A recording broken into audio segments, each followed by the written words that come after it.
Alright, so today I'm going to show you how to pack up a Xbox 360 and all of its components and games. Things you're going to need are tape, scissors, a box. I'm using a 16 by 12 by 9 box. I have these extra poly mailers right here I'm actually going to use for the games. I already pre-labeled these, so there's 13 Xbox games, and then I have the one power supply in the HDMI right over there, and I'll probably end up putting the controller in here as well. So I'll move those off to the sides. So yeah, I have the box, the poly mailers, and then the bubble wrap over here because I want to make sure this is wrapped up because I don't want anything to happen during shipping. So the first thing I'll do actually to clear some space on the table is start with the games. So I'll come over here. And these games, they are a little bit tight fitting in this bag. I already tested it. So what I'm going to do is I'm going to grab 5 games or so. I'm going to wiggle them down into the bag. And I mean, games, I don't want to say you don't have to be careful with them, but, you know, this is a thin poly mailer with bubble wrap. I think they'll be fine in here, but I am also going to add extra packaging, you know, for any gaps in the box as well. So right there, I have all the games in there. It's stacked like that. I'm going to have to put tape on this because I already kind of broke the seal. So I'll go ahead and do that. Let me grab some tape. All right, so these are the games. You know, this is a nice packaging right there, so those will be good in there. Next, I'm going to grab the power and HDMI cord.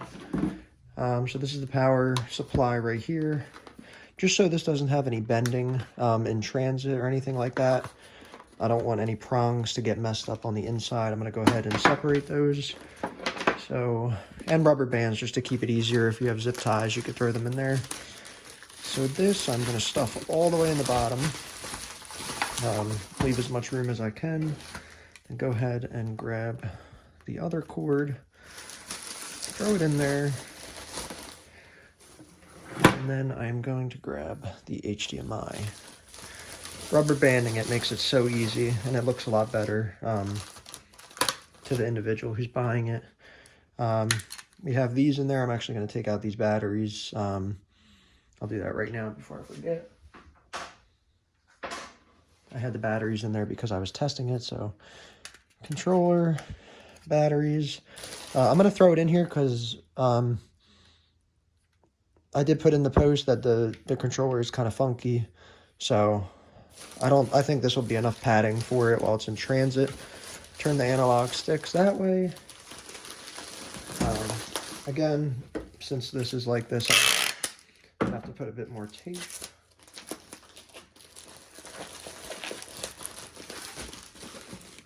All right, so we got that taken care of. So he'll see that the controller's in there, but I will also go ahead and mark it. I have a marker right here. So I'll just put 1 controller. Gosh, my handwriting's not that good. Okay. All right, so now that I have this, that'll free up some space to start working on the Xbox. And again, I want to make sure this is thoroughly packaged. You know, you don't want the buyer to get it and hear anything rattling around inside. As you can tell right now in video, it is good. So what I'll do is, let me move that tape over. If anyone else has a tape gun, it always gets stuck to stuff. So there's really no exact way to do this. I mean, I kind of just eye out how much bubble wrap I want to use. And obviously, if you need more, you always can. I got this bubble wrap from Walmart. I'm hoping it lasts me.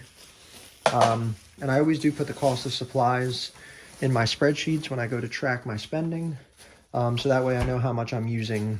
Because a lot of people don't factor in the cost of the boxes, the cost of package materials. So you need to include that in your profits and overall cost because that is an expense.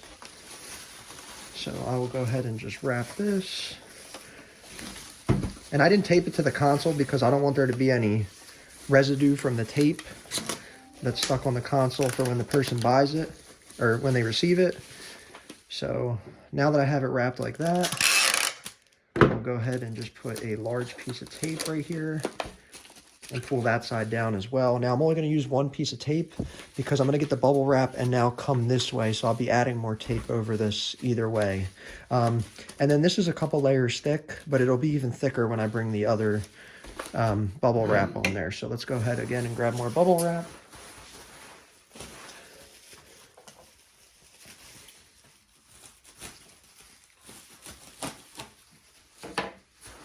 All right. Now, I don't know if I put enough on this one, so I might have to add a little bit more. I'll know in a second here. So I'll fold this over. All right. All right. So I got that. And you know what? I'm going to put one more wrap around in here just to ensure it stays. All right. And again, like I said, it's always, you got to eye it up. You never know how much bubble wrap you're going to need. So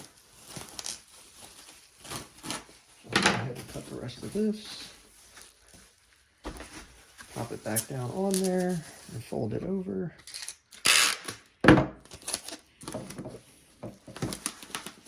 All right, now I got the tape on there. I'll put one more just to hold it. This tape gun is so loud. They make silent ones, which are good too. So I want to clean this up a little bit. So now that I turned it over, I will go ahead and tape it up like this, just to kind of tighten it.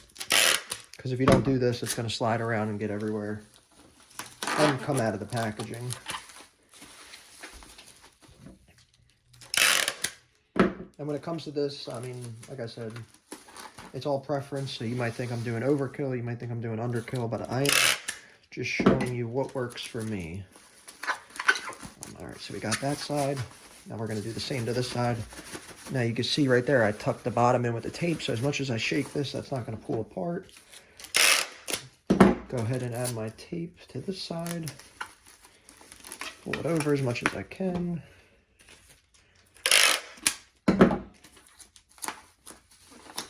And then we're going to put one more across. Now it is always good to, you know, package your units up real nice, but I want to say the most important thing is using all the space you can within your box, because you can pack this up great, but if this is not going to be really stuck in there with the box, you know, it rattles around, then you're not going to be in too good of a standing if this has a lot of give and moves around. So what I didn't grab, I'll grab it out of screen real quick, is I have an extra roll of packing paper, and I do have another one in case I need to use it. So this is going to kind of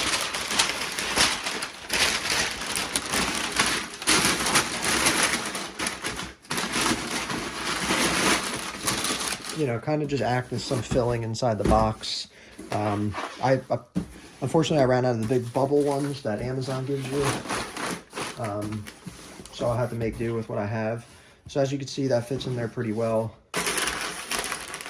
Now what I'm going to do is, because I want to make sure I can fit this properly, I want to see if the games... So the games will stick on top of the Xbox like that. This will be a nice tight squeeze, and I know this box will be packaged pretty well. So over here, up at the top, I do have a little bit of give with the way the wiring is. So I will use that wiring as such. And then I do have some extra packaging paper all off camera, so it's going to be a little loud when I tear it, so bear with me. Or I actually might not need to tear it. I'll stuff that in there.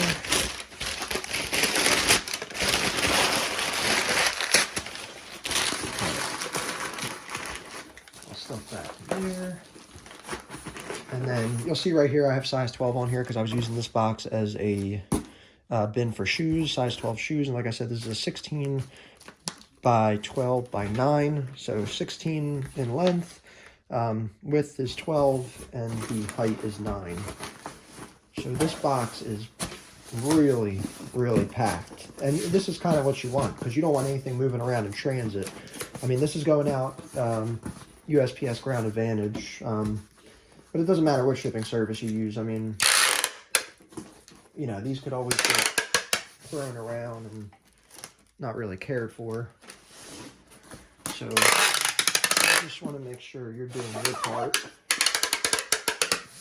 So I'm just going to go ahead and go around a couple times because this is a heavier box. One thing I will say is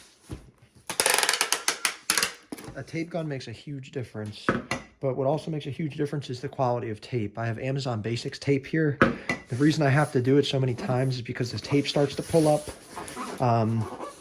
And the reason I haven't got any other tape yet is because I'm waiting till I run out of this. So as you can see here, this kind of box brand, I'm not a fan of it too much because the bottom never connects, no matter how hard I try to push it together.